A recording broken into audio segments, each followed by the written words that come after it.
నిన్న న్యూజిలాండ్‌లో సిక్కులు వాళ్ళ మతపరమైనటువంటి ఒక ఫెస్టివల్ ఏదో చేసుకోవడానికి రోడ్ల మీదకొచ్చి సామరస్యంగానే, మత సామరస్యంగా ఎక్కడ ఎటువంటి గొడవలు లేకుండా భజన చేసుకుంటూ, కీర్తనలు చేసుకుంటూ రోడ్డు మీదకి వెళ్తుంటే న్యూజిలాండ్‌కి చెందినటువంటి పౌరులందరూ కూడా వాళ్ళకి వ్యతిరేకంగా నిరసనలుగా ఇది న్యూజిలాండ్ నాట్ ఇండియా అంటూ ప్లకార్డులు పట్టుకొని, అలాగే వాళ్ళ యొక్క నృత్యంతో భారీ ప్రదర్శన అయితే అంటే వాళ్ళకి భారతీయులకి వ్యతిరేకంగా, సిక్కులకి వ్యతిరేకంగా నినాదాలు చేశారు. ఇది న్యూజిలాండ్, ఇక్కడ ఒకే దేవుడు ఉంటాడు, ఒకటే మత సామరస్యం ఉంటుంది, ఒకటే మతం ఉంటుంది.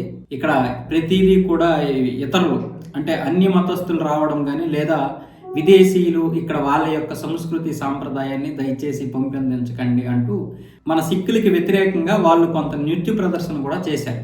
నేను న్యూజిలాండ్ వాళ్ళని అభినందిస్తున్నాను. ఆ ధైర్యం మనకెందుకు లేదు? ఆ తెగువ మనకెందుకు లేదు? వాళ్ళ దేశాన్ని వాళ్ళు కాపాడుకుంటున్నారు. నువ్వు శివుడిని పూజిస్తావా, విష్ణువుని పూజిస్తావా, ఎవరినైనా పూజించుకో, అది నీ ఇంట్లో పూజించుకో. బయటకు వచ్చి వాళ్ళు కనీసం ఒక ర్యాలీ కూడా చేయనివ్వడం లేదు. కానీ ఇక్కడ మాత్రం, ఈ దేశంలో మాత్రం ప్రతి ఒక్కడు వస్తాడు, ఇస్లాంని పెంపొందిస్తాడు, క్రిస్టియానిటీని పెంపొందిస్తాడు, ఫండింగ్ ఇస్తారు. దానికి మన ముఖ్యమంత్రులు, రాష్ట్ర మంత్రులు, కేంద్ర మంత్రులు అందరూ ప్రభుత్వాలే వంతన పాడేస్తుంటాయి. మారుమూల గ్రామాల్లో కూడా వీళ్ళు రకరకాలుగా మత మార్పిడి చేసేస్తుంటారు. మరి మనం అమాయకులమా లేకపోతే కొండ గొర్రెలమా అర్థం కావడం లేదు. ఇప్పటికీ ఇంకా నిద్రమత్తులోనే ఉన్నాం మనం. ఇప్పుడు వాళ్ళ దేశాన్ని వాళ్ళు కాపాడుకుంటున్నారు. రేపు ఏదైనా సరే మళ్ళీ అక్కడ మతాలు ఎక్కువైపోయిన తర్వాత కొట్లాటలు జరుగుతాయని. మరి మనం ఎందుకు అలా ఉండలేకపోతున్నాం? మన దేశంలో కూడా ఒకే హిందుత్వం ఉన్నది అనుకో, మన హిందూ దేశం కాబట్టి అడుగుతున్నాను. మనకేం 10 దేశాలు లేవు. రేపు ఇక్కడ ఈ ముస్లిమ్స్ కానీ క్రిస్టియన్స్ కానీ ఎక్కువ అయిపోతే మనకేం 10 దేశాలు లేవు. నేను చెప్తున్నాను, స్పష్టంగా చెప్తున్నాను. వాళ్ళు మైనారిటీలు ఉన్నంత వరకేనే నీకు గౌరవం ఇస్తారు. ఇది కూడా చెప్తున్నాను నేను. మళ్ళీ మత విద్వేషాలు రెచ్చగొడుతున్నాడని ఎవడైనా అంటే మాత్రం చెప్పించి కొడేస్తాను చెప్తున్నాను. అంటే మనలోనే చెప్తున్నాను, సెక్యులర్ హిందువుల గురించి చెప్తున్నాను. వాళ్ళు మైనారిటీలు ఉన్నంత వరకు నువ్వు ప్రశాంతంగా ఉంటావు, లేదా నువ్వు మెజారిటీగా ఉన్నంత వరకు ఈ దేశం ప్రశాంతంగా ఉంటుంది. ఎప్పుడైతే మనం మైనారిటీలకు అయిపోతామో ఆ రోజు అయిపోయింది. అసదుద్దీన్ ఓవైసీ అన్నాడుగా, 15 నిమిషాలు కళ్ళు మూసుకుంటే పోలీసులు మేము ముస్లింలతో సమానంగా హిందూ జనాభాని కూడా చేసేస్తామని. మరి మీకు ఏం కళ్ళు దొబ్బాయి, మీకు ఏం మైండ్ దొబ్బింది నాకు అర్థం కాదు. కశ్మీర్లో ఆ విధంగా పండిట్లని ఊచకోత కోశారు. ఈరోజు పండిట్లు అనే వాళ్ళు ఎక్కడికక్కడ విడిపోయి ఎక్కడో బిక్కు అనుకుంటున్నటువంటి పరిస్థితి. 6,000 మంది కూడా లేరు ఇప్పుడు కశ్మీర్లో పండిట్లు. ఆ రోజు ఊచకోచకోయలేదా? అలాంటి ఊచకోతలు భవిష్యత్తులో రావు అనుకుంటున్నావా? వాళ్ళ టార్గెట్ మరో 40-50 సంవత్సరాలే.